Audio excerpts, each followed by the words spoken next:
asunto este. Ahí está, vamos a ver si sale más o menos corto, viste, más o menos, viste, lo necesario. Bueno, hoy vamos a ver un relato de Borges, para que me distraigo porque sigo entrando a gente, acá está, que se llama El acercamiento al Motassim, ¿no? Y es un relato interesante, aparte de que está muy bien, ¿no es cierto? Y que nos encanta y todo eso, es un relato interesante por un par de cuestiones que vamos a tratar de ir viendo, porque yo voy a ir leyendo y me voy a ir parando, ustedes saben cómo es esto, vamos a ir paseando por el texto un poco, por un par de cuestiones que vamos a ver también, ¿no es cierto? Es un relato, digamos, bastante temprano de Borges, del año 30, publicado en el año 36 y escrito supuestamente en el año 35, más o menos, un poquito después de aquel primer libro suyo que fue de prosa, digamos, que fue Historia Universal de la Infamia, ¿no es cierto? Este es posterior, ¿no? Y anterior, digamos, inmediatamente anterior a, bueno, a todos los grandes relatos que después vamos a conocer en estas colecciones que fueron eh, ficciones, el Aleph y demás. Bueno, pero acá en este relato ya podemos ver algunas cuestiones. Entonces, vamos a empezar a leer, yo voy a empezar a leer el primer párrafo y después nos vamos a parar para hacer un par de observaciones, ¿no? Y esto arranca de la siguiente manera, ¿no? Dice, Philip Gedaya escribe de la novela de Approach to Al-Motassim, del abogado Mir Bahadur Ali de Bombay, es una combinación algo incómoda de esos poemas alegóricos del Islam que raras veces dejan de interesar a su traductor y de aquellas novelas policiales que inevitablemente superan a John Watson y perfeccionan el horror de la vida humana en las pensiones más irreprochables de Brighton. Bueno, antes, Mr. Cecil Robert había denunciado que el libro de Bahadur en el libro de Bahadur, la doble inverosímil tutela de Wilkie Collins y del ilustre persa del siglo XII, Ferid ed-Din Attar. Tranquila observación que Gedaya repite sin novedad, pero en un dialecto colérico. Esencialmente, ambos escritores concuerdan. Los dos indican el mecanismo policial de la obra y su undercurrent místico. Esa hibridación puede movernos a imaginar algún parecido con Chesterton. Ya comprobaremos que no hay tal cosa. Bueno, acá empezamos con este relato y básicamente, digamos, no estaríamos entendiendo nada, ¿viste? Porque arranca, ¿viste? Claro, o sea, nos tira un montón de nombres, en el primer párrafo ya estamos atosigados de citas y de estas cosas que tanto le gustaban a Borges. Es decir, que el relato está presentado como una reseña a un libro, ¿no es cierto? O sea, lo que se propone este narrador es reseñar un libro y para eso empieza citando a otros dos críticos que anteriormente habían opinado sobre ese libro. Básicamente lo que ocurre en ese primer párrafo es eso, y nada más que eso, ¿no es cierto? Entonces, pero acá tenemos ya una primera cuestión que podemos ir señalando con respecto a este procedimiento de Borges en este relato, y después esto se va a repetir en otros relatos de Borges, ¿no es cierto? Que es la cuestión esta de el cuento-ensayo, ¿no es cierto? O este cruce entre la ficción y lo ensayístico, ¿no? En este caso, este ensayo estaría aplicado a un libro ficticio, porque este autor, por supuesto, no existió, este Bahadur, este hindú, no existió, sino que es un personaje inventado por Borges, el libro también. Los que sí existieron son estos críticos que Borges va mencionando, este Gedaya y el otro, efectivamente fueron críticos ingleses, ¿no? Que estaban en aquel momento, eran reconocidos y demás. Entonces lo que hace Borges es verosimilizar, digamos, de alguna forma, este bolazo que nos va a contar, esta ficción que nos va a contar, citando fuentes reales. Entonces, este es el juego de Borges tan típico, ¿no es cierto?, que lo va a repetir a lo largo de... Bueno, este procedimiento en Borges, o sea, ya venía trabajando con estas cuestiones así, de mezclar estas cosas, estos registros. En Historia Universal de la Infamia, sin ir más lejos, es más o menos una construcción parecida a esto, ¿no es cierto?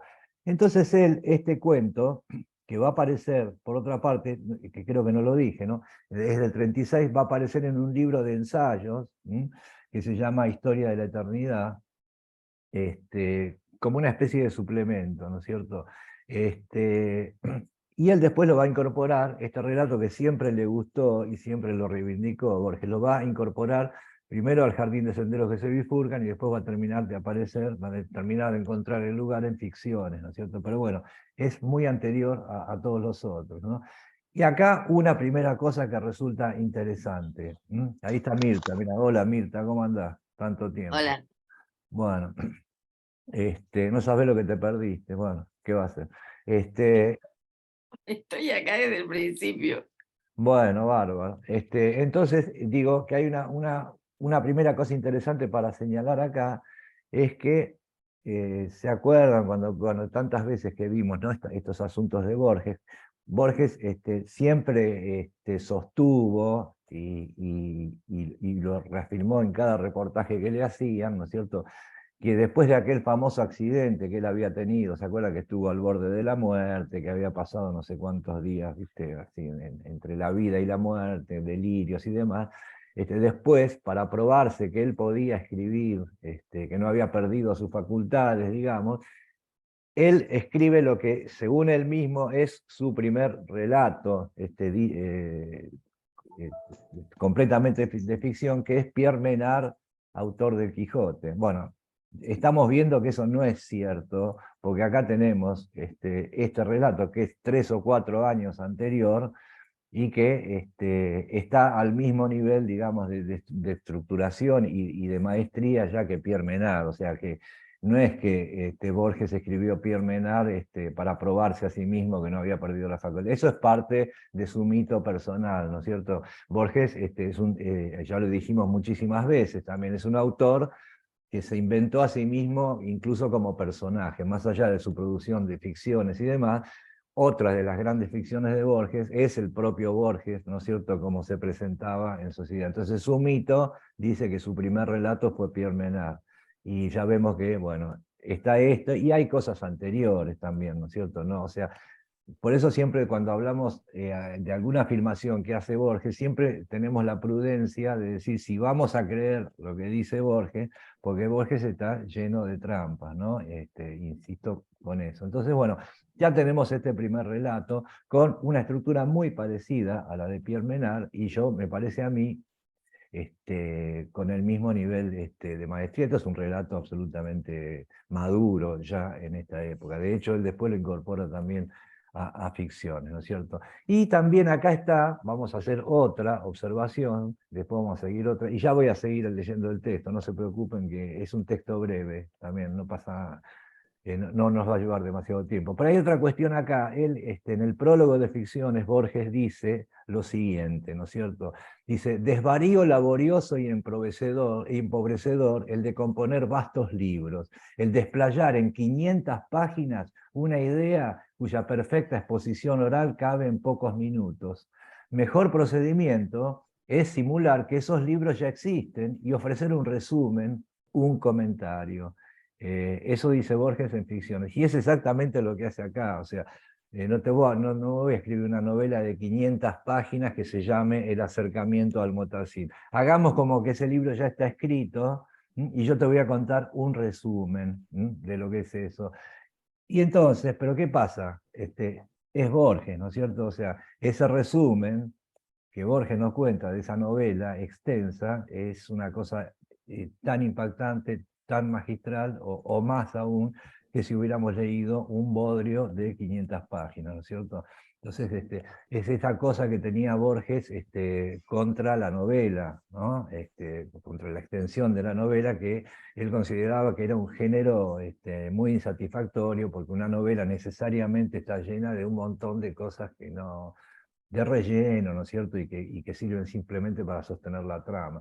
Entonces lo que va a hacer Borges es ir al punto, ir al hueso, contar la anécdota desnuda, pero, digamos, haciendo este tipo de marcos, ¿no es cierto? O sea, esto está contado no directamente, sino que en el marco de otro género literario que es la crítica, ¿no es cierto? Entonces, en el marco de una supuesta crítica literaria, nos cuenta la historia, ¿no? Básicamente es eso. Bueno, dicho esto, vamos a seguir con el cuento, ¿no? Entonces, habíamos quedado en eso, con esa opinión de los críticos, dice, la Editio Príncipe del acercamiento al Motazin apareció en Bombay a fines de 1932. Está ubicado en 1932, una época muy próxima a la escritura de este texto, ¿no? El papel era casi papel de diario. La cubierta anunciaba al comprador que se trataba de la primer novela policial escrita por un nativo de Bombay City.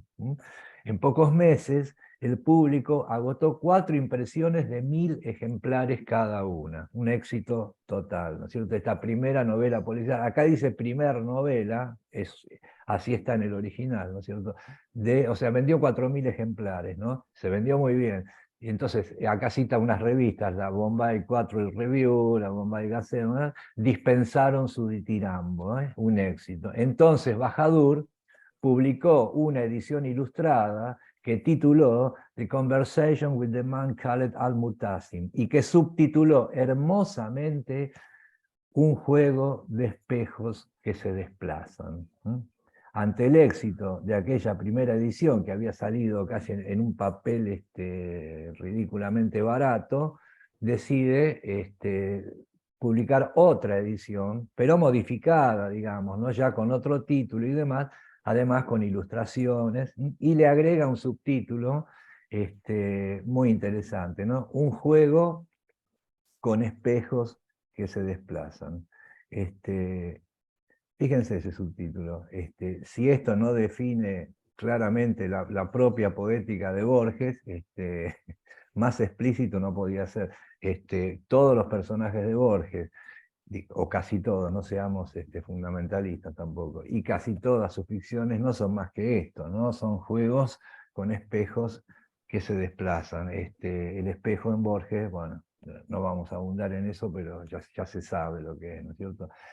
Vamos a ver qué alcance tiene este juego de espejos que se desplazan, ¿no es cierto? Y quiénes son estos espejos, en definitiva, ¿no es cierto? Bueno, esta es la segunda edición que publica este autor que había tenido tanto éxito con aquella edición barata, ¿no es cierto? Esa edición es la que acaba de reproducir en Londres Víctor Golans, con prólogo de Dorothy Sayers. Seguimos con las citas. Estos dos personajes existen, no son inventos de Borges, ¿no es cierto? Este Golans era efectivamente un editor muy conocido en aquella época, muy famoso además por otras cuestiones, porque era una especie de fraternalista, bueno, en fin, no importa ahora, que tiene que ver con, bueno, no importa. Y Dorothy Sayers era una escritora también inglesa, muy conocida por sus novelas policiales. De hecho, en la colección del Séptimo Círculo, aquella que dirigían Borges con Bioy, aparecieron varios títulos de Dorothy Sayers. Bueno, entonces, sigue reforzando este aspecto verosímil citando dos personajes reales, ¿no es cierto? Dice, es la que acaba de producir en Londres con prólogo de Dorothy Sayers y con omisión, quizás misericordiosa, de las ilustraciones. O sea, las ilustraciones se ve que eran un desastre. Entonces, esta misericordiosamente no incluyen las ilustraciones en esta segunda edición. Bien, vamos para adelante, después vamos a parar otro segundito. Lo tengo la tengo a la vista, dice. No he logrado juntarme con la primera, que presiento muy superior. A ello me autoriza un apéndice que resume la diferencia fundamental entre la versión primitiva de 1932 y la de 1934. Antes de examinarla y de discutirla, conviene que yo indique rápidamente el curso general de la obra. Bueno, ahí termina el primer momento, ¿viste? El marco.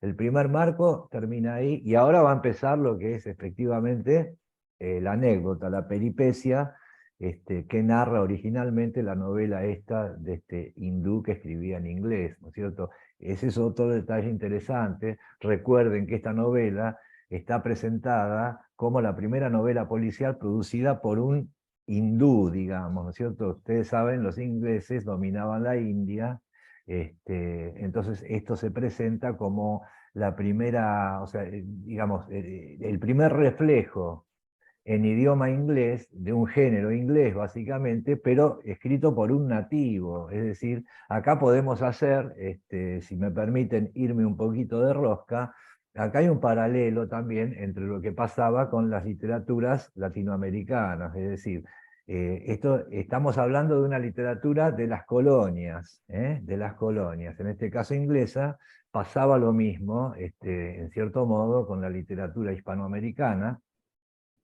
y tiene mucho que ver con toda la posición que tenía Borges con respecto a lo marginal y a lo central, a lo periférico y a lo metropolitano, ¿no es cierto? Entonces, también está ese condimento. No vamos a hacer ahora un estudio cultural de todo eso, vamos a ir un poco a la anécdota de este relato, que es maravillosa, ¿no es cierto? Pero tengan en cuenta todos esos detalles.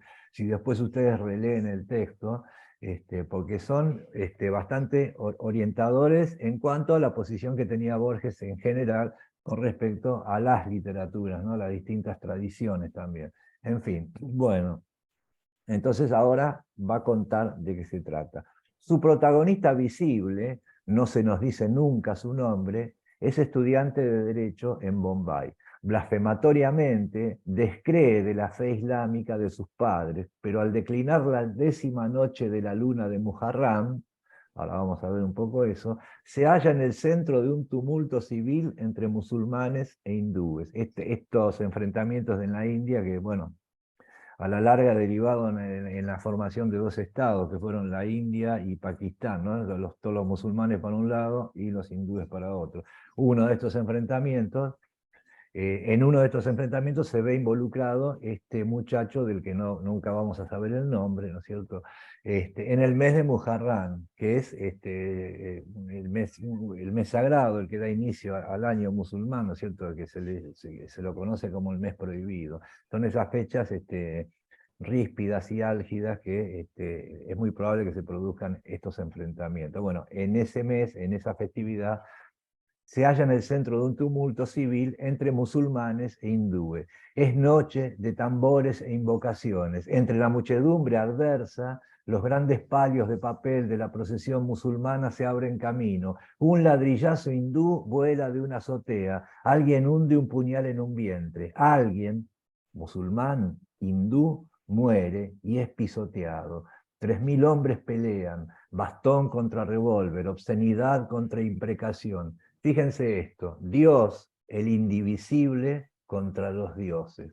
¿Qué les parece? No está mal, ¿eh? Atónito, el estudiante libre pensador entra en el motín. Con las desesperadas manos mata o piensa haber matado a un hindú. Atronadora, ecuestre, semidormida, la policía del Sircar, es decir, la policía del imperio, interviene con rebencazos imparciales. Huye el estudiante casi bajo las patas de los caballos.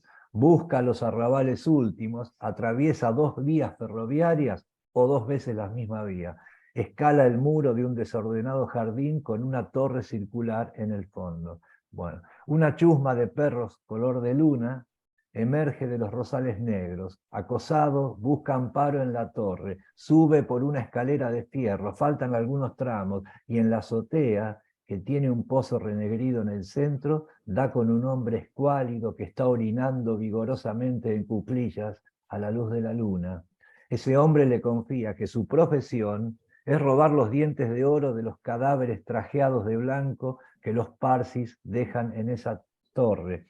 Dice otras cosas viles y menciona que hace 14 noches que no se purifica con bosta de búfalo. Habla con evidente rencor de ciertos ladrones de caballos de Bucerat, comedores de perro y de lagartos, hombres al cabo tan infames como nosotros dos. Está clareando, en el aire hay un vuelo bajo de buitres gordos. El estudiante aniquilado se duerme. Cuando despierta, ya con el sol bien alto, ha desaparecido el ladrón. Han desaparecido también un par de cigarros de Trichinópolis y unas rupias de plata. Ante las amenazas proyectadas por la noche anterior, el estudiante resuelve perderse en la India. Piensa que se ha mostrado capaz de matar a un idólatra, pero no de saber con certidumbre si el musulmán tiene más razón que el idólatra. ¿Qué les parece? Vamos a parar ahí un segundo. Acá hay un montón de detalles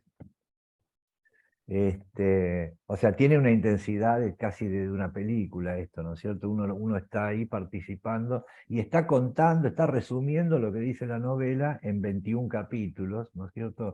Este reseñador nos lo presenta así con esta velocidad, pero obviamente, dice Virginia, los arrabales últimos, sí, claro, ahí tenés un detalle, ¿viste? El poema conjetural, ¿se acuerdan? Huyo hacia el sur por arrabales últimos. Acá ya lo tenés. Estas recurrencias en Borges son muy comunes, ¿no es cierto? Pero vamos a parar un segundo para volver un segundo atrás y mirar un poco la construcción de todo este párrafo, ¿no? Que es la peripecia en sí, ¿no? Y va a ir a toda velocidad contando esto, ¿no? Esto de los arrabales últimos, obviamente. Y acá fíjense, en este tumulto entre hindúes por un lado y musulmanes por el otro, se enfrentan, ¿quiénes se enfrentan? Dios el indivisible, los musulmanes, contra los dioses. Esto es maravilloso porque además, y acá va a haber varias de estas zancadillas que nos pone Borges, ¿viste? Está tomando distancia también y está en cierto modo ironizando acerca del tema de la religión, ¿no? Dios el indivisible contra la multitud de dioses. Al final, ¿cuál es? ¿No?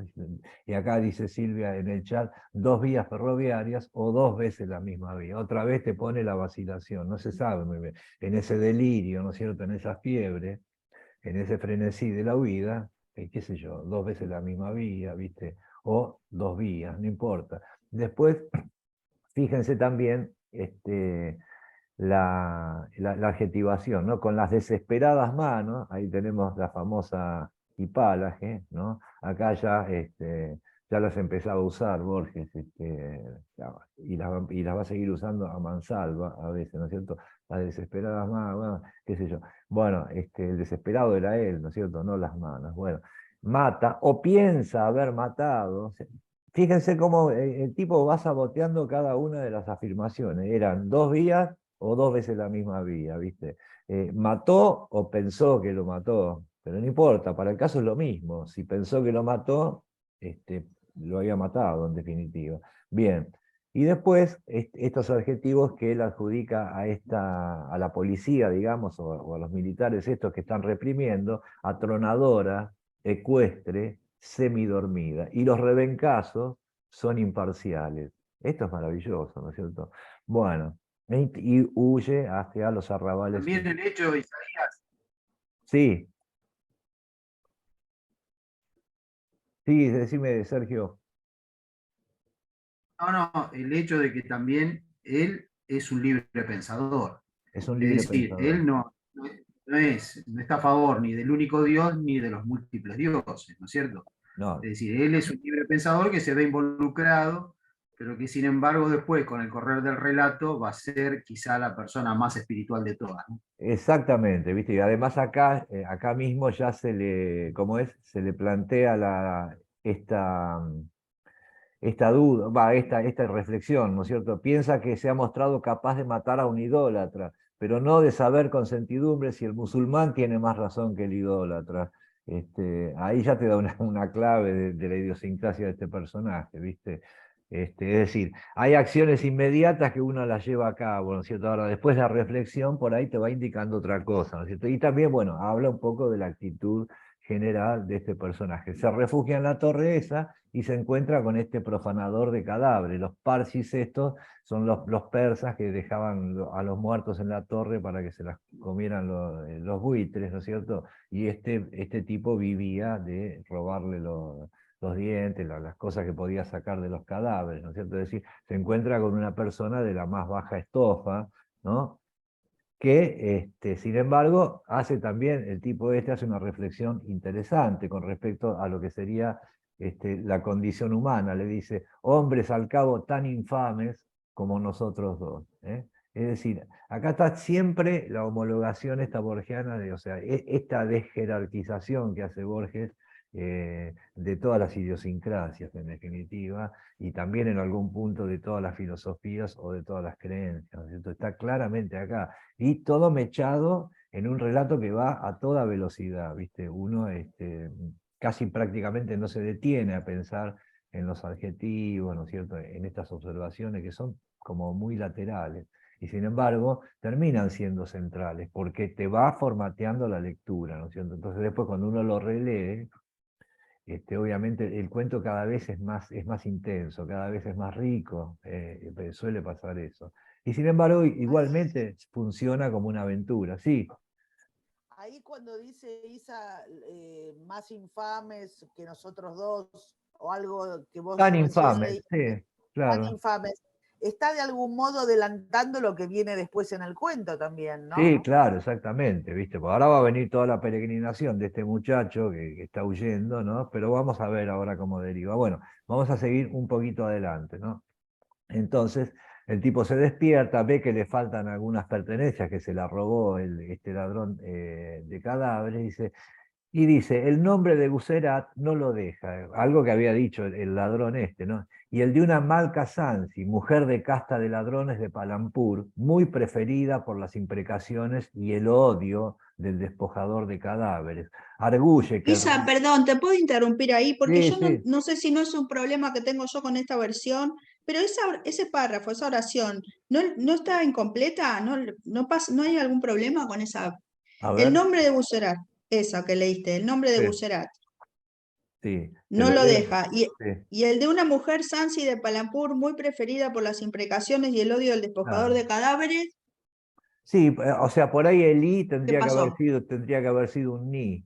No, o sea, lo que está diciendo es que a él le quedan resonando, después de la conversación con este ladrón, el nombre de Bucerat y el de una mujer de casta de ladrones de Palampur, muy preferida por las imprecaciones y el odio del despojador de cadáveres. Está un poco complicada, no está mal redactado, pero está un poco complicada medio barroca la redacción, pero en realidad, o sea, lo que está diciendo es sencillo, o sea, el nombre de Bucerat le queda picando y el de una mujer al que este tipo se encargaba de denostar, ¿no es cierto? Entonces, y acá este tipo, este protagonista, este muchacho, es un buscador, evidentemente, ya lo vemos acá, ¿no es cierto? Porque ahora, como le quedaron picando esas dos cuestiones, de la localidad y de la mujer esta, dice, bueno, arguye, empieza a arguir, ¿no?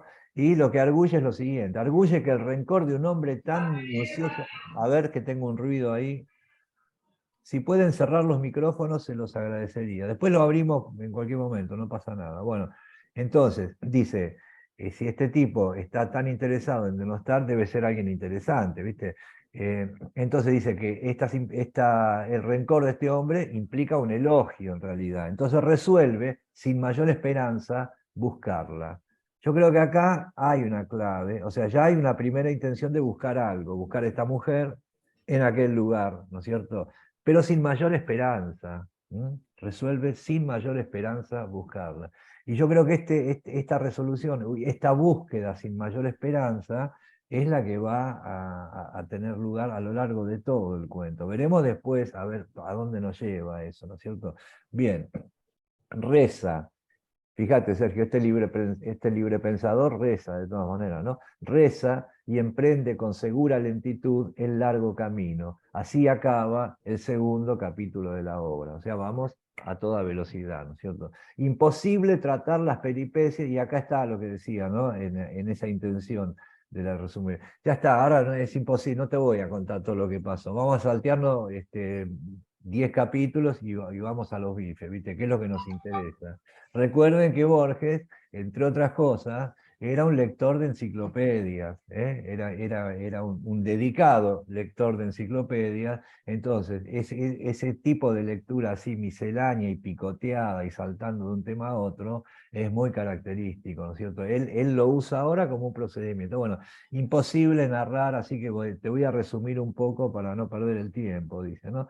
Bueno, imposible tratar las peripecias de los 19 restantes. Hay una vertiginosa pululación de dramatis personae, para no hablar de una biografía que parece agotar los movimientos del espíritu humano, desde la infamia hasta la especulación matemática, y de una peregrinación que comprende la vasta geografía del Indostán. La historia comenzada en Bombay sigue en las tierras bajas de Palampur. Se demora una tarde y una noche en la puerta de piedra de Bikaner. Fíjense ahora lo que va a enumerar, ¿no es cierto? Y qué poético que suena esto, ¿no es cierto? Eso, te lo voy a resumir, pero justamente las pequeñas frasecitas con que nos resume esto son casi versos con los que uno podría componer un poema.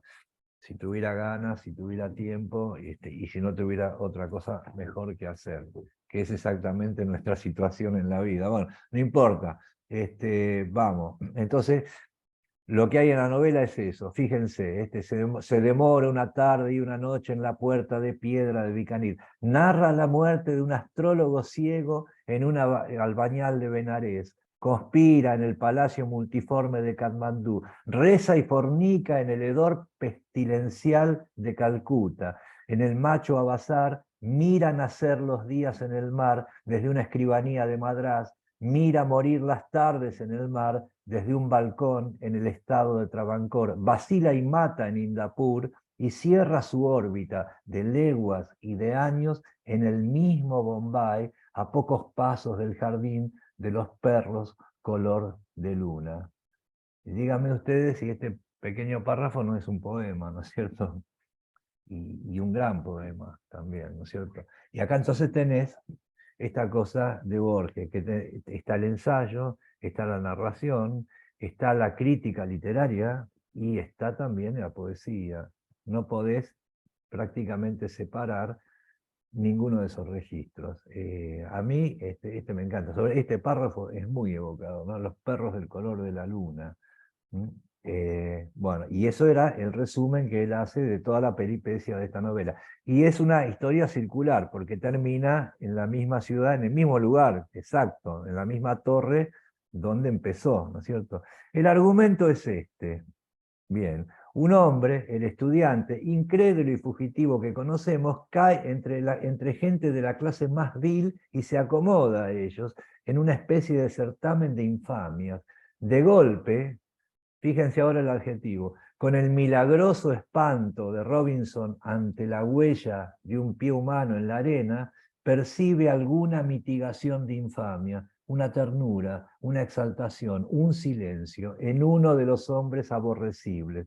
Fue como si hubiera terciado en el diálogo un interlocutor más complejo. Sabe que el hombre vil que está conversando con él es incapaz de ese momentáneo decoro. De ahí postula que éste ha reflejado a un amigo o amigo de un amigo. Repensando el problema, llega a una convicción misteriosa. En algún punto de la Tierra hay un hombre de quien procede esa claridad. En algún punto de la Tierra está el hombre que es igual a esa claridad. El estudiante resuelve dedicar su vida a encontrarlo. ¿Qué les parece eso? Es una conclusión un poco alocada la que saca este personaje. Y sin embargo, bueno, ahí está. Otra vez hay la propuesta de una búsqueda. Así como el primer movimiento fue salir a buscar a esta mujer, que por contraposición con la vileza del tipo que la insultaba, resultó algo interesante, ahora resuelve buscar esa fuente de un reflejo, de una cierta ternura que él percibió o creyó percibir en un sujeto de la más baja calaña, ¿no es cierto? Entonces el razonamiento poético, digamos, diría yo, para calificarlo de alguna manera, es decir, loco, este tipo no puede ser, no es capaz de semejante decoro, de semejante sutileza o elegancia. Debe ser el reflejo de alguien que este tipo conoció alguna vez, o de algún amigo que conoció a otro, y bueno, y acá empiezan estas series infinitas de Borges, ¿no es cierto? Acá nos vamos a ir a través de una multitud de personajes, acercándonos, presuntamente, a esa fuente original de esta claridad, o como quieran llamarle, que el personaje percibe en este sujeto de baja calaña. ¿Qué les parece? Si uno se para a analizarlo, es bastante inverosímil, digamos, la conjetura. Por lo menos este tipo razona de una manera bastante extraña, y sin embargo uno lo acepta perfectamente, ¿viste? Porque además, tenés todos los condimentos de la novela de aventuras. Hay un exotismo acá, supongo que para un tipo que viva en la India, por ahí a esto no le mueve ni un pelo, pero para nosotros que somos de otro campo cultural, acá hay ecos de Kipling, hay ecos, si querés, hasta de Salgari, o de esas cosas que leíamos cuando éramos chicos, ¿no es cierto? O sea, tiene todo ese sabor exótico, de una aventura, ¿no? De alguien que va en busca de alguna cosa, no sabemos quién. Suponemos también que con el mismo espíritu, es decir, sin mucha esperanza tampoco, ¿no? Los buscadores borgianos son gente bastante resignada, aunque bastante tenaz al mismo tiempo, ¿no es cierto? Bien, seguimos.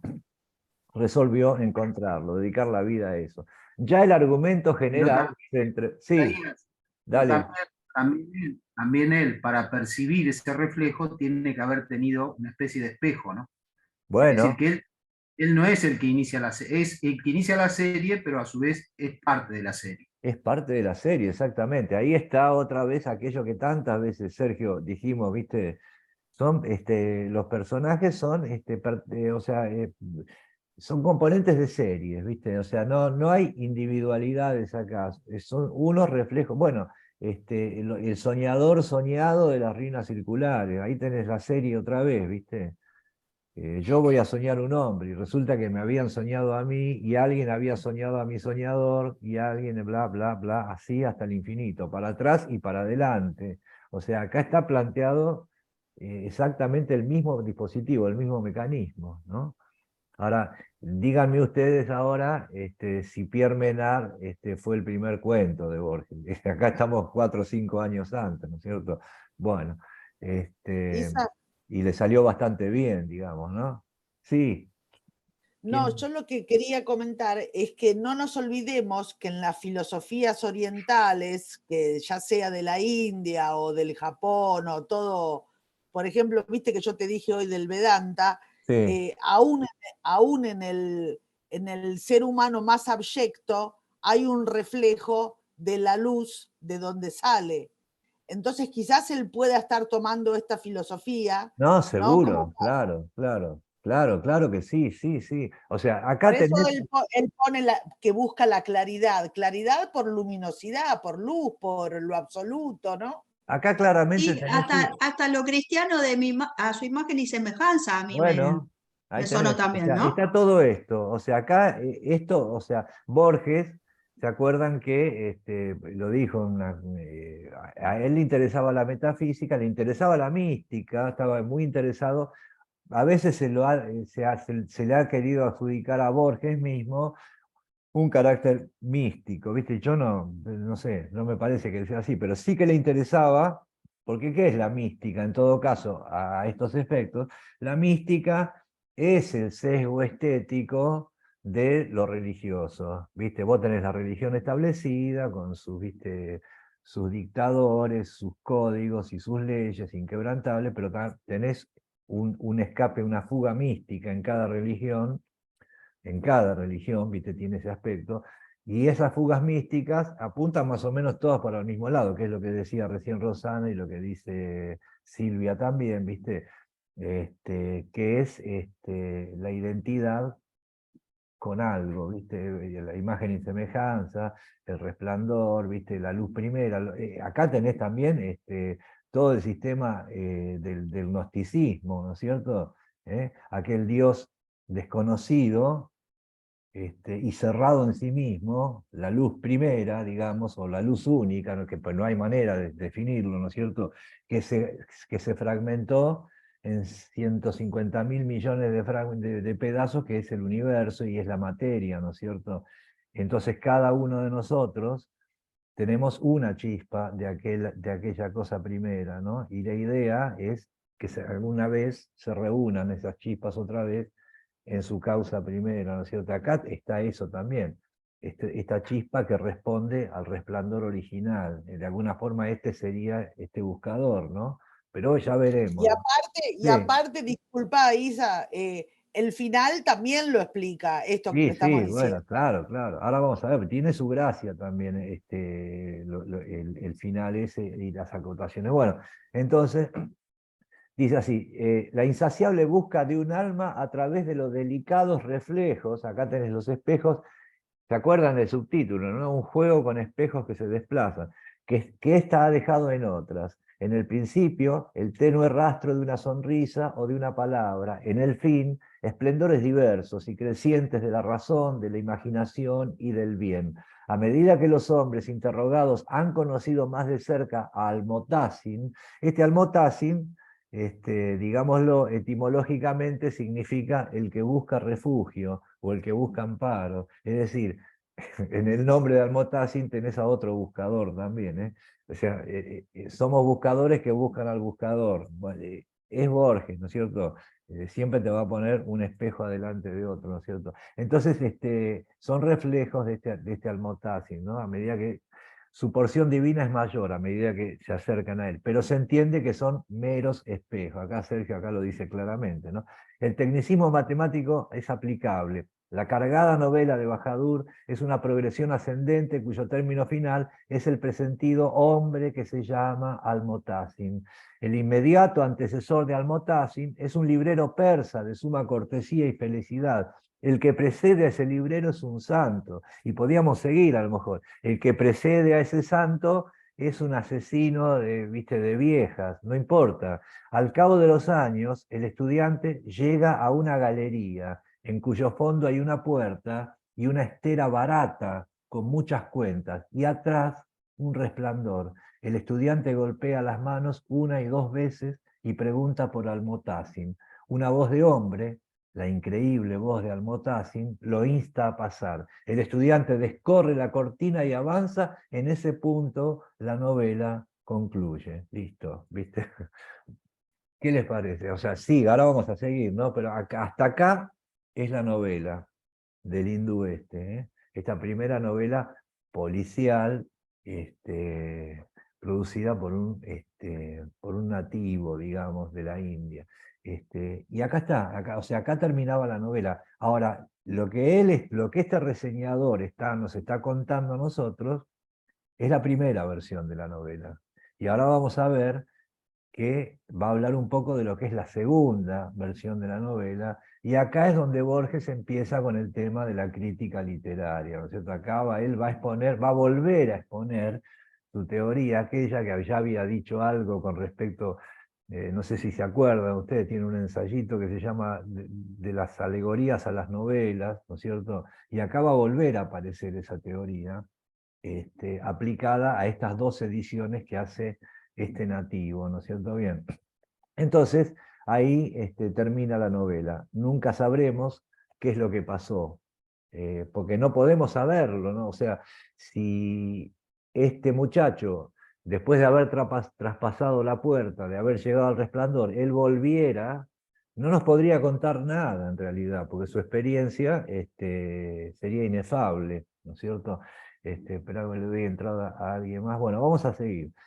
Si no me engaño, dice, la buena ejecución, acá está, después de habernos dejado en el momento más intenso de la narración, y esto Borges lo hace 50.000 veces también, ahora sale con una, viste, si no me engaño, viste, o sea, achica completamente la enunciación, nos saca del clímax ese y nos mete en otro registro. Entonces dice, si no me engaño, la buena ejecución de tal argumento impone dos obligaciones al escritor. Una, la variada invención de rasgos proféticos. Otra, la de que el héroe prefigurado por esos rasgos no sea una mera convención o un fantasma. Bahadur satisface la primera, no sé hasta dónde la segunda. Dicho sea con otras palabras, el inaudito y no mirado Almotacin debería dejarnos la impresión de un carácter real, no de un desorden de superlativos insípidos. A ver que tengo un ruido, un momentito, que ya creo que lo detecté. Acá estamos, perfecto. Entonces, ¿cómo debería ser este héroe? No, una mera conjunción de superlativos insípidos que no sirven para nada y no satisfacen a nadie. Fíjense que el tipo entrando en el resplandor y terminando la novela nos deja mucho más cerca de lo inefable que si hubiera dicho, bueno, y entonces se encontró con el ángel resplandeciente, ¿no? ¿Viste? Son superlativos insípidos, ¿no es cierto? Eso sería alegoría. Bien. En la versión de 1932, las notas sobrenaturales ralean. El hombre llamado Almotacín tiene su algo de símbolo, pero no carece de rasgos idiosincrásicos personales. Desgraciadamente, esa buena conducta literaria no perduró. En la versión del 34, la que tengo a la vista, la novela decae en alegoría. Y acá está la vieja teoría de Borges, vieja, digo, bueno, cuando hablaba de las alegorías y de las novelas, ¿no es cierto? Las alegorías, en todo caso, son ineficaces desde el punto de vista de Borges, y bueno, y desde otro punto de vista de unos cuantos más también, ¿no es cierto? La alegoría es hacer jugar a los personajes, a ciertos personajes, pero esos personajes no tienen en sí mismos un juego propio, sino que están representando otra cosa. Y esa otra cosa que están representando es una ideología, una creencia determinada, algo ya bien establecido y prefijado, ¿no es cierto? Es el mal, es el bien, es la santidad, es la pureza, hay algo antes que va generando esos personajes que van a funcionar como alegóricos, ¿no es cierto? Entonces, en estas dos versiones de la novela, en la primera no hay nada de eso, es simplemente la peripecia de un buscador que está buscando a otro buscador y demás, es esa serie que se va moviendo. Pero en la segunda, que ya cambió completamente el registro, ante el éxito de la primera, el tipo se siente obligado a responder a ese éxito de alguna manera, y a que esta novela tuviera ciertamente algún tipo de explicación. Entonces por eso decae en una alegoría. De hecho se llama de otra manera la segunda versión, se llama La conversación con el hombre llamado Almotacín. Ahí ya va a aparecer el personaje, con lo cual va a perder todo su valor, pierde su gracia, digamos, original, que era el misterio, que era lo inefable, ¿no es cierto? Vamos a seguir un poco más. Bueno, entonces decae en alegoría. Almotacín es emblema de Dios, y los puntuales itinerarios del héroe son de algún modo los progresos del alma en su ascenso místico. Ya se convirtió lo que era una novela alocada, mezcla de policial y de misticismo, se convirtió en uno de estos tantos libros que expresan el camino del héroe, ¿viste? La ascensión, ¿viste? Hacia Dios, la purificación, etcétera, etcétera, etcétera, de los que abundan y abundarán en la literatura con en distintas encarnaciones. Almodóvar, hay pormenores afligentes. Dice, un judío negro de Collín que habla de Almotacín dice que su piel es oscura. Un cristiano lo describe sobre una torre con los brazos abiertos. ¿Ves? Cada tipo que lo ve le pone su propia idiosincrasia. Un lama rojo lo recuerda sentado, va, papá, papá, no importa. Esas declaraciones quieren insinuar un Dios unitario que se acomoda a las desigualdades humanas. La idea es poco estimulante, a mi ver, dice este crítico. No diré lo mismo de esta otra, la conjetura de que también el Todopoderoso está en busca de alguien, y ese alguien, de alguien superior, o simplemente imprescindible e igual, y así hasta el fin, o mejor, el sinfín del tiempo, o en forma cíclica. Y acá está la poética borgiana, ¿viste? En este pequeño párrafo, ¿no es cierto? O gran parte de la poética borgiana. Almotacín, y acá va a poner otra nota supuestamente erudita, el nombre de aquel octavo abásida que fue vencedor en 8 batallas, engendró 8 varones y 8 mujeres, dejó 8.000 esclavos y reinó durante un espacio de 8 años, de 8 lunas y de 8 días. Quiere decir etimológicamente el buscador de amparo. Y acá tenés la etimología de este nombre, es decir, que en definitiva la novela trata de un buscador que está buscando un buscador. Y ya está el espejo en funcionamiento. Estos espejos que se desplazan, ¿no es cierto?, ya están en funcionamiento. Bien, sigo. En la versión de 1932, el hecho de que el objeto de la peregrinación fuera un peregrino, peregrinamos buscando un peregrino, justificaba de oportuna manera la dificultad de encontrarlo. En la de 1934 da lugar a la teología extravagante que declaré. Mir Bahadur Ali, lo hemos visto, y escuchen esto, es incapaz de soslayar la más burda de las tentaciones del arte, la de ser un genio.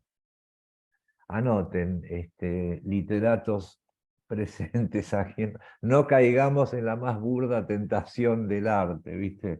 Porque nos va a pasar como a este muchacho. Es decir, esa genialidad espontánea que le salió en la primera novela, quiso plasmarla fácticamente, conscientemente y deliberadamente en la segunda, y bueno, quedó un cachivache.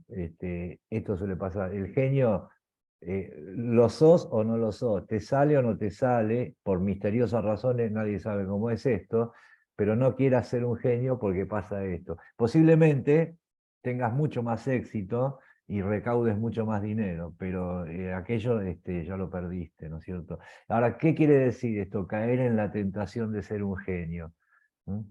La tentación de ser un genio, yo creo que en este caso, porque de hecho es el operativo que hizo Badur para su segunda versión, es ser un genio de estos que están homologados por un público receptor, ¿no es cierto? Ser un genio para los demás, no para uno mismo, ¿no? Quiso ser el genio, o sea, aquello que la gente necesitaba saber. Quiso darle certezas a la gente, bajarles línea, en definitiva, ¿viste?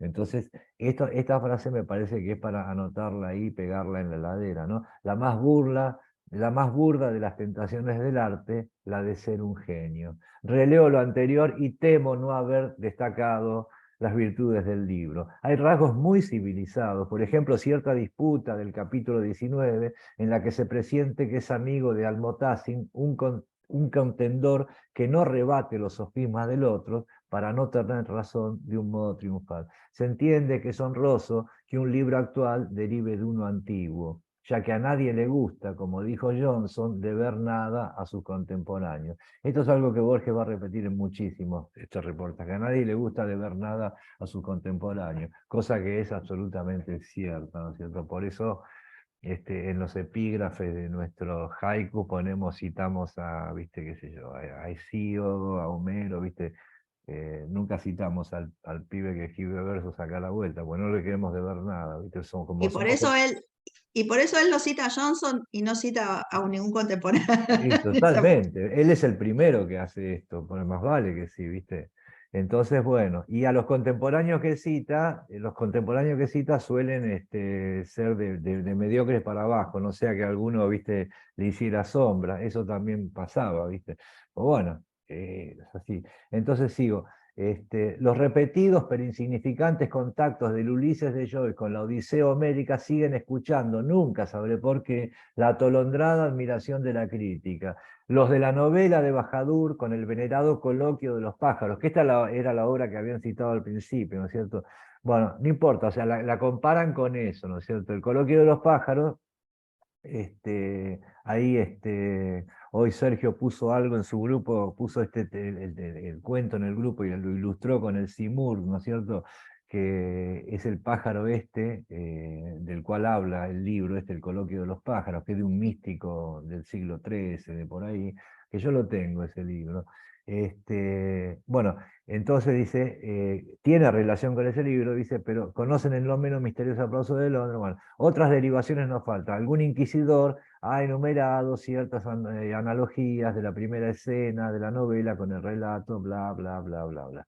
Eliot, nuestro amigo Eliot, con más justicia, recuerda los 70 cantos de la incompleta alegoría de Fire Queen, en la que no aparece una sola vez la heroína gloriana. Bueno, y así sigue. ¿No? Yo, con toda humildad, señalo un precursor lejano y posible, el cabalista de Jerusalén, Isaac Luria, que en el siglo XVI propaló que el alma de un antepasado maestro puede entrar en el alma de un desdichado para confortarlo o instruirlo. Y Burs se llama esa variedad de metempsícosis. Bueno, y acá después va a venir una nota final, digamos, que es la siguiente, dice, y que va a hablar ahora del libro del coloquio de los pájaros. En el decurso de esta noticia me he referido al Mantik Altair, el coloquio de los pájaros, del místico persa, bla, bla. Bueno, y lo que va a contar acá, se lo resumo, ¿no es cierto? Los pájaros, hartos de su anarquía, deciden emprender un viaje a China, donde se supone que el Simur, que era el rey de los pájaros, había dejado caer una pluma y qué sé yo. Entonces, bueno, pasan por una serie, lo mismo que acá, ¿no es cierto? O sea, en cierto modo, es una peregrinación en la que, o sea, en la que van muriendo casi todos los pájaros que emprenden ese viaje, ¿no? Y finalmente llegan al palacio del Simur 30 pájaros, ¿no? Y el nombre Simur significa efectivamente 30 pájaros, ¿no es cierto? El nombre de aquellos que iban a buscar era 30 pájaros. Y cuando llegan a la presencia del Simur, se dan cuenta de que el Simur eran ellos, ¿viste? O sea, ¿para qué viajamos hasta China? Para darnos cuenta que al final el Simur éramos nosotros. Bueno, es un libro interesante y un poco aburrido también, debo decirlo, pero es por las traducciones, ¿no es cierto? Es mucho más atractivo este libro contado por Borges, tal vez, que leído directamente. Pero bueno, ahí lo tengo. Si alguno lo quiere, después que me mande un mail y se lo paso, si lo quieren leer, ¿no es cierto? Entonces, bueno, ahí cuenta la historia, ¿no? Sabe que el nombre de su rey quiere decir 30 pájaros, ¿viste? Van al alcázar, Bien. Termino con esto, ¿no? Los contactos de ese poema con la novela de Mir Bahadur Ali no son excesivos. En el 20º capítulo, unas palabras atribuidas por un librero persa a Al-Motasim son quizá la magnificación de otras que ha dicho el héroe. Esa y otras ambiguas analogías pueden significar la identidad del buscado y del buscador. Pueden también significar que éste influye en aquel. Otro capítulo insinúa que Al-Motasim es el hindú que el estudiante cree haber matado. Y ahí termina el relato. A mí me parece... abran ahora los micrófonos, viste, total, ya está. Hay unas cuantas cuestiones acá, ¿no es cierto? Ah, está la teoría esta que Borges sostuvo siempre, diría yo, esta diferencia entre lo alegórico y lo novelesco. La diferencia entre una alegoría y una novela es que, llamémosle novela, no pensemos tal vez tanto en una novela así como un libro, ¿no? El sistema narrativo, digamos, de la novela contra el sistema narrativo de la alegoría, que se puede presentar en los poemas también, no es necesario que sea una prosa, ¿no es cierto? O sea, este pensamiento o este temperamento alegórico de tantos escritores, ¿no?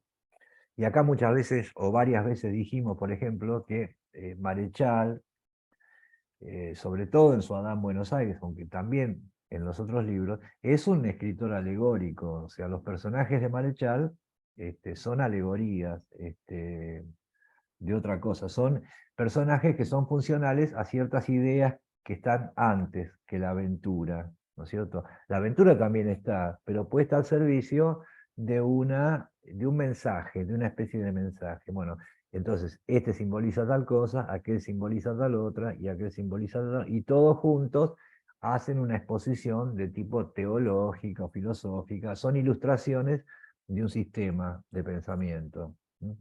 En cambio, hay los otros escritores, estos más novelescos, más superficiales en cierto sentido, no necesitan ninguna interpretación en ninguna clave. ¿Viste? Uno está inmediatamente satisfecho con su peripecia, con sus aventuras, sobre todo si están plasmados en términos así de estos registros que mezclan lo poético, lo ensayístico y demás, ¿no es cierto?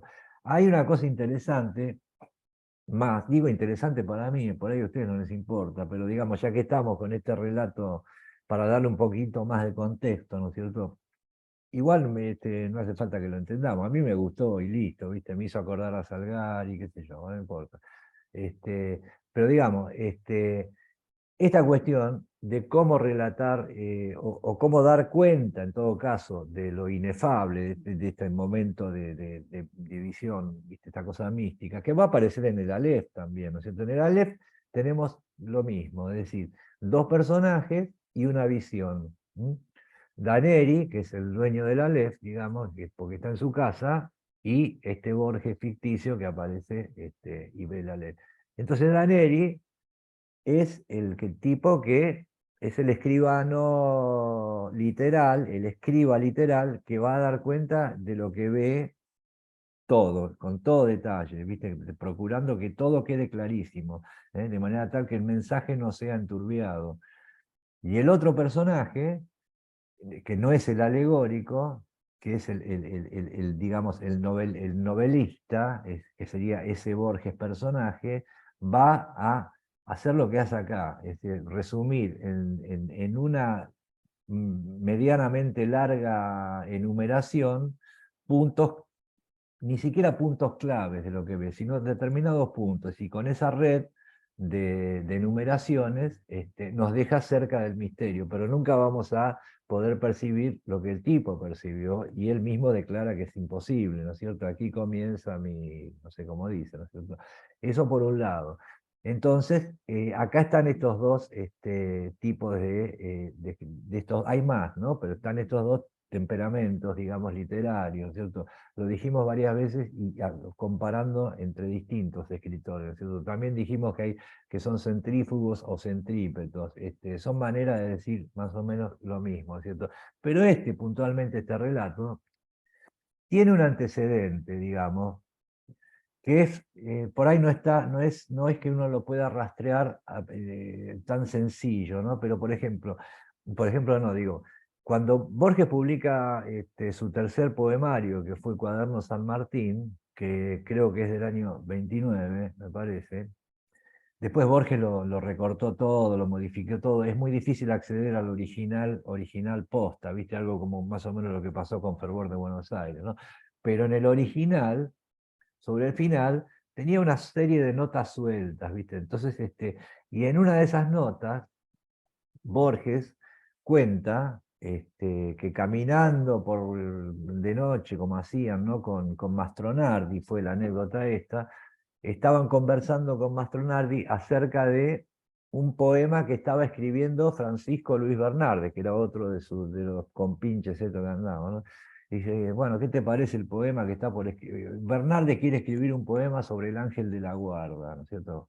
Bernardes a la larga terminó siendo un escritor católico, pero muy acusadamente, ¿no es cierto? Bueno, les voy a leer acá porque lo separé por si les interesa, ¿no es cierto?, lo que dicen en esta conversación. No lo van a encontrar en el libro de poemas porque Borges después lo eliminó, ¿no es cierto?, eso.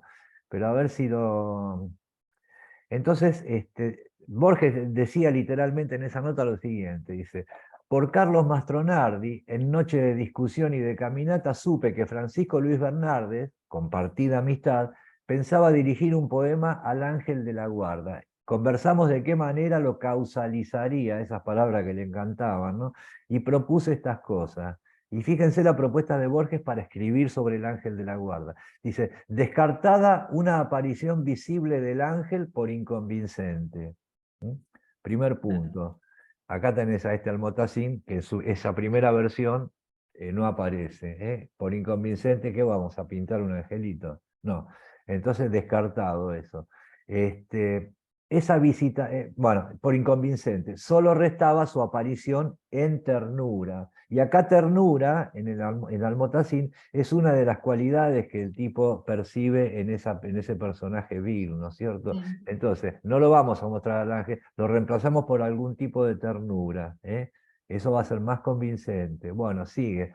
Esa visitación era obligatorio que fuera en lugar odioso o insípido, incapaz de producirla personalmente y a hombre en soledad. Y acá también tenés, o sea, él va llegando, este buscador, a Almotacín, transitando por todos lugares odiosos e insípidos, ¿no es cierto? Entonces, ¿cómo tendría que escribir Bernardes ese poema? Bueno, no mostrar al ángel, delatarlo por cierta ternura, que la cosa sucediera a un hombre en soledad y en un lugar odioso, más vale, ¿no es cierto? Porque es fácil, viste, si vos estás en un lugar así esplendoroso, bueno, un ángel, pero en un lugar odioso. Por eso este texto de Borges le puso el ángel de la guarda en Avellaneda. Le había propuesto que le apareciera el ángel de la guarda en Avellaneda, ¿no es cierto? Bueno, sigo. El hombre, ¿no? Caminando en horas desabridas del amanecer por un barrio de fábricas o realizando un trayecto habitual en ferrocarril o en largo tranvía, padece una tempestad de dulzura. Entiende que esa invasión no es desde las cosas, ni desde personas lejanas, ni desde una persona lejana que lo está queriendo en ese momento, porque ninguna mujer le está dedicada, ni tampoco de sí mismo, porque su alma sabe que hospeda. Resuelve entonces, así como este buscador de Almotacin, resuelve entonces que esa incomprensible dulzura viene del ángel. Es decir, y acá tenés resumido lo que es el cuento este de Almotacin. Eso es lo que se ponen a especular con Mastronardi cuando estaban hablando del poema que iba a escribir Bernardes, ¿no es cierto? Entonces, acá ya está, viste, 6, 7 años antes, el plan de escritura de este relato. Pero escúchame, Isa, Sí, eso que le cuenta Borges a Mastronardi sobre el poema que iba a escribir otro. sí. Borges dice que tendría que hacerlo así y así y Claro, o asá. sea, se Ah, ponen a boludear, están charlando. claro, ¿Viste? Che, Bernardo va a hacer un programa al Ángel de la Guardia. Me imagino que habrá habido otros comentarios que no los vamos a reproducir.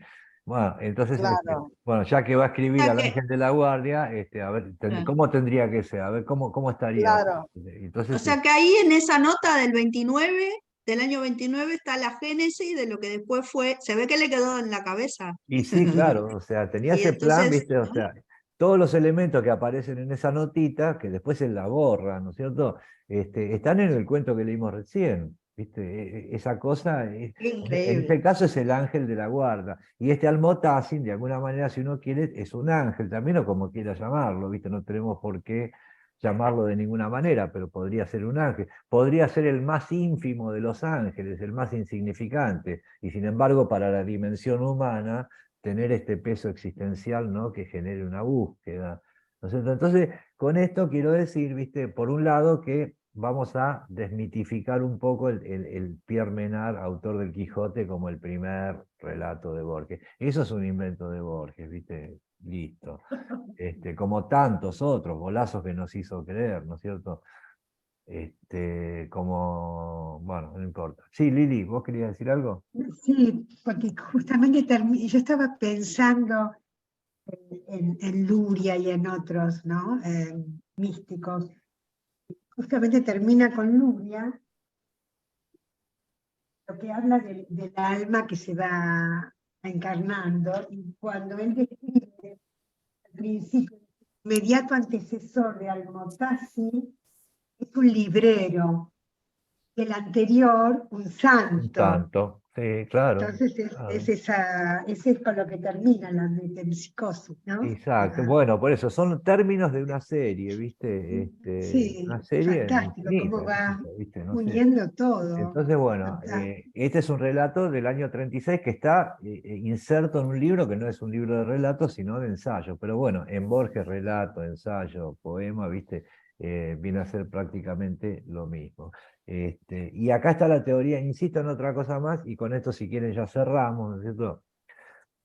Digo, no porque sea verdad, digo, sino porque a mí me parece que acá está claramente esta teoría de Borges que contrapone lo alegórico a lo novelesco. Entendido por Vale. novelesco, la aventura en sí, o sea, el peso en sí de la peripecia, que no necesita ser refrendada en ninguna gran idea ni en ninguna supuesta realidad, ¿viste? Esto es ficción y nada más que ficción, y el placer de transitar por una ficción, en este caso maravillosa, como en tantas ficciones de Borges, ¿no es cierto? Maravilloso, Entonces, maravilloso.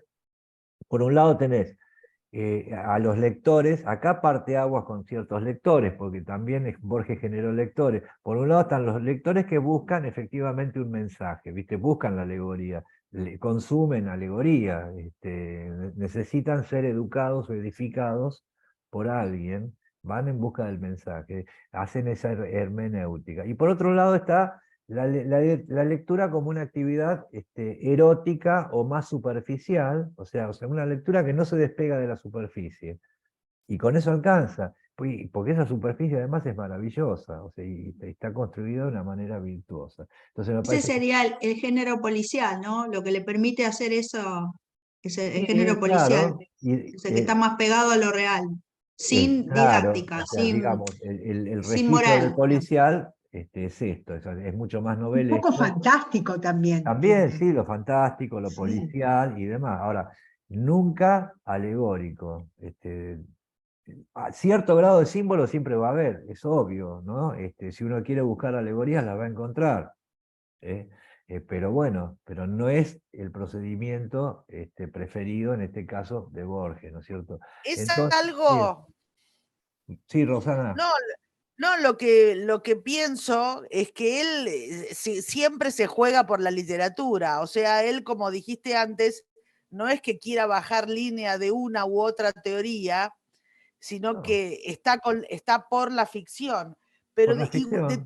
pero de todos modos, yo pienso, si vos pensás en el Aleph, en Ruinas Circulares, en este texto, en los teólogos, en tantos escritos de él, siempre hay resonancia de que él se quiere acercar a alguna construcción metafísica, por más que lo haga del modo ficcional y no Sí, alegórico, claro. ¿verdad? Pero él utiliza esas cosas como material de trabajo, ¿viste? Porque es fascinante. O sea, a quién no le gusta escuchar estas experiencias místicas o qué sé yo. Ahora, de ahí a ser un místico es otra cosa. O sea, Claro. como material de Otra trabajo, cosa. él Claro. dijo, o sea, la metafísica es una rama de la literatura fantástica, ¿viste? Lo dijo. Claro. Y la mística lo mismo, o sea, en el sentido de que, bueno, por un lado tenés la religión establecida, organizada, sentada, con sus códigos y demás, y esa religión tiene sus místicos, que se salen por la ventana, por donde sea, ¿viste? Se escapan de la, Claro. digamos, de la preceptiva Ah, estricta. Sí, Lili.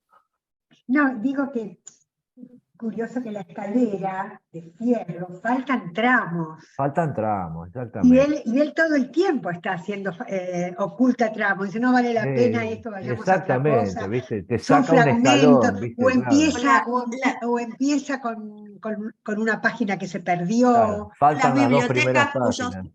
claro, las enciclopedias cuyos tomos faltan, siempre Exacto, Sí, faltan. bueno, sí, por siempre. Y eso, acá faltan siempre. tramos de la Pero además escalera. ustedes si lo releen después, tranquilos, qué sé yo, van a ver todos los sabotajes que él va haciendo. De cada afirmación la pone en duda, ¿viste? Es una afirmación y inmediatamente está puesta en duda, ¿viste? Entonces, bueno, básicamente yo quería traer este texto, porque aparte me encanta, pero además me parece que es ilustrativo, ¿no es cierto?, de algunos mitos que se inventó el propio Borges, que no eran tan así, y de las dos posturas estas que ustedes vieron que a lo largo de todos los seminarios que venimos haciendo, estas dos maneras de leer siempre aparecen en algún punto, ¿viste? Siempre aparecen, ¿no?